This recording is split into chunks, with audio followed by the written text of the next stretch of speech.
До средината на септември треба да заврши тригодишната обнова на конаците од Балканското светилиште Трескавец, кои до темел беа уништени при силниот пожар кој го зафати манастирот во февруари 2013 година. Градежните и столарските работи се при крај, но сега, како сериозен проблем, се испоставува дека во целокупниот проект за обнова на манастирот, кој беше изготвен непосредно по пожарот, наводно не била предвидена изградба на соодветен водовод и канализација, што пак можело да го доведе во прашање техничкиот прием на објектот.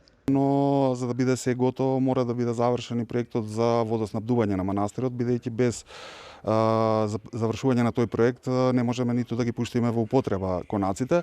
И секако ја искористивме оваа средба со заменик министерот за култура, кој што покажа интерес за нашите идни проекти кои што исто така се неопходно потребни, проектот за реставрација на црквата, старата трпезарија и се она што значи проект Трескавец да биде заокружен. Во проектот е предвидено за многу малце луѓе, за 5 особи, што значи тоа е смешна работа. Ние сега правиме напор со Министерството за култура да одвоиме средства да се работи проект по стандардите кои би ги задоволиле потребите на овој комплекс. Тоа значи некаде околу за 100 луѓе би работеле ние пречистителна станица. Според градоначалникот Илија Јовановски, општина Прилепне одамна аплицирала до владата за добивање на средства во висина од 6 милиони денари за оваа намена, но досега оттаму одговор немало, па од тука останува неизвестноста дали и кога ќе почне да се гради водоводот.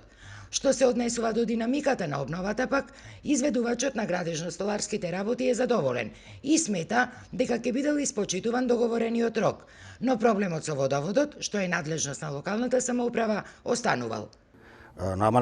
Нас сега ни е важно да завршиме со столаријата, значи ентериерот, и нормално да дојде водата преку изградбата на пречистителната станица. И мислам дека тоа ќе биде крајот. Увид во градежните работи изврши и заменик министерот за култура Владимир Лазовски, кој не чувствуваше потреба да даде изјава за медиумите.